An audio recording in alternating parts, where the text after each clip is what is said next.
अस्सलाम वालेकुम वरहमतुल्लाहि वबरकातुहू। कैसे हैं आप लोग? उम्मीद है खैरियत से होंगे। अल्लाह ताला आपको खुश रखे, सलामत रखे, शादो आबाद रखे, हमेशगी वाली रहमतों के साए में रखे। यूट्यूब के कमेंट सेक्शन की तरफ चलते हैं जी। यहाँ पे हमारी एक बहन है शबनम अकरम, इन्होंने कुछ कमेंट किया है। कहती हैं जी एटीएम नहीं चलेगी, 2000 तक ले जा सकते हैं। तो माशाल्लाह सबसे पहले इस बहन को बहुत बहुत मुबारक हो। माशाल्लाह एक टाइम से माशाल्लाह ये राब्ते में है, हज के बारे में मुख्तलिफ सवालात करती रहती हैं।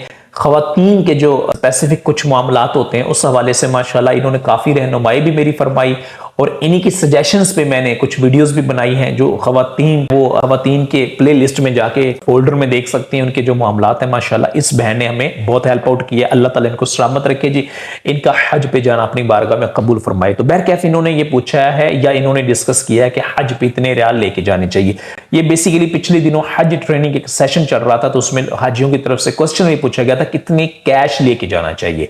तो मैं आप सबसे ये गुजारिश करूंगा कि जो भी हज पे जा रहे हैं बिलखसूस कि बहुत सारे लोग रिलाई करते हैं एटीएम पे कि वहां पे जाके हम एटीएम के थ्रू पेमेंट निकलवा लेंगे। अब दुनिया के किसी भी कोने से आ रहे हो, जब आपने हज के लिए जाना है तो जो आपने एटीएम वहां पे लेके जाना है वो पहले आपने अपने बैंक में जाके वहां के मैनेजमेंट से मिलके, या अगर सपोज करें मैनेजर व्हाट्सएवर जो भी है उसके साथ इस मामले को डिस्कस कर लेना है। ठीक है, आपका एटीएम कौन सा है, सिल्वर है, गोल्ड है, इंटरनेशनली वो एक्सेप्टेबल होगा नहीं, जो भी मामलात हैं ये सारे आपने समझ लेने हैं मेरे भाई या बहन जो भी जा रहे हैं। ठीक है, इसको सीख लेना है। अगर बिलफर्ज आपका एटीएम वहां पे वैलिड होगा, एक्सेप्टेबल होगा कि आप उसको वहां पे यूज कर सकते हैं, तो देन आप जरूर लेके जाएं, इसमें तो कोई हर्ज नहीं, अच्छी बात है।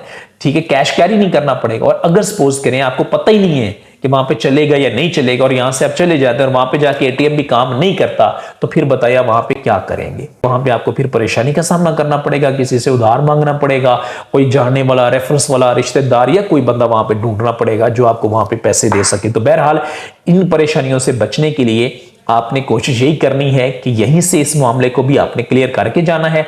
बैंक में जाएं कि दुनिया के किसी भी कोने से अपने एटीएम के बारे में सारी इंफॉर्मेशन उनके साथ जो भी है वो उनसे लें, उसके बाद फिर आप जाएं। और अगर सपोज करें आपको नहीं कोई बैंक मिल रहा, आप दूर रहते हैं और आपके पास एटीएम भी है, दुनिया के किसी ऐसे मुल्क से आप आ रहे हैं, तो या एटीएम वहां पे एक्सेप्टेबल नहीं है या वैलिड नहीं है, जो भी मामला आते हैं, तो आपने ये करना है कि भाई अपने साथ कैश लेके जाना है। कैश आप सऊदी रियाल में लेके जाएं तो सबसे अच्छी बात है, क्योंकि अगर आप अपने मुल्क की करेंसी में लेके तो जा सकते हैं, जो भी आपके मुल्क की पॉलिसी है होगी वहां से सऊदी या कैश लेके जाने की, उसके अकॉर्डिंग आप लेके जाएं कानून के मुताबिक।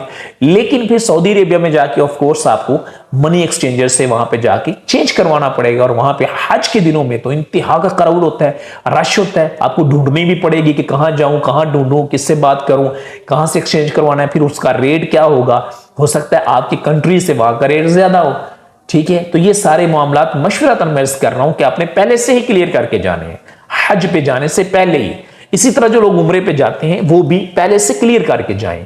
फाइनेंशियली आपको इशू नहीं होना चाहिए। अल्लाह ने जो भी तौफीक, देखिए मेरे बेशुमार बहनें हैं, भाई हैं, हजारों लोगों से कॉन्वर्सेशंस होती हैं सारा दिन। व्हाट्सएप के बहुत सारे ग्रुप्स बनाए हुए हैं हज उम्रा ट्रेनिंग्स के, उनमें सारा दिन होती है। फिर इस पे कमेंट सेक्शन में आते हैं, सोशल मीडिया दीगर अकाउंट्स में इतने क्वेश्चंस आते हैं। बहुत सारे लोग होते हैं, हर बंदे के पास एटीएम भी नहीं होता भाई, हर बंदा कैश भी इतना कैरी। बहुत सारे लोग ऐसे जाते हैं कि जिनके पास वहां पे बहुत कम पैसे होते हैं, जिनके पास एटीएम है, जिनके पास कैश है। कोशिश कीजिएगा उनके साथ इकट्ठे रहिएगा, मामलात को इकट्ठे गुजारिएगा, इकट्ठे ज़ियारात पे चले गए, इकट्ठे खाना खा लिया, इकट्ठे मामलात को देखा, ताकि कभी भला हो, उनका भी वो वक्त आसानी से गुजर जाए। देहातों से जाते हैं, दूर दराज जंगलों से, पता नहीं कहाँ कहाँ से लोग आते हैं। ठीक है, तो ये मैं मशवरतन आपको अर्ज कर रहा हूँ कि उनका भी ख्याल रखिएगा। ठीक है, कमरे में इकट्ठे खाना ले आए, बाहर से घर आ रहे हैं ज़ियारात पे, इकट्ठे गाड़ी पे चले गए, दीगर मामलात में भी अल्लाह आपका बहुत भला करेगा, दुनिया में भी करेगा, आखिरत में भी करेगा। अपना बहुत ख्याल रखिएगा। और जब भी अपने हज पे जाना है या उम्रे पे जाना है, और ये शबनम अकरम मेरी बहन जो है माशाल्लाह, ये भी माशाल्लाह हज पे जा रही हैं, तो मेरी इनसे भी गुजारिश है, इनके हस्बैंड भी जा रहे हैं, मेरी भाई से भी गुजारिश है कि अपने भाई को आपने भी दुआ में याद रखना है। मक्का मुकर्रमा में भी और मदीनातुल मुनव्वरा में भी दुआ कीजिएगा। अल्लाह ताला वो खूबसूरत दिन, खूबसूरत लम्हे, खूबसूरत लम्हात हम गुनाहगारों को भी नसीब फरमाए, जब हम भी हालत हराम में हों और जानबे मक्कातुल मुकर्रमा जाएं, फिर वहां से जानबे मदीनातुल मुनव्वरा। अल्लाह ताला हमें खूबसूरत सफर नसीब फरमाए और प्यारे आका सल्लल्लाहु अलैहि वसल्लम के रोज़ा मुबारक पे हाजिरी की सआदत देकर कसरत के साथ दुरूद सलाम पेश करने की भी सआदत नसीब फरमाए। आमीन या रब्बुल आलमीन।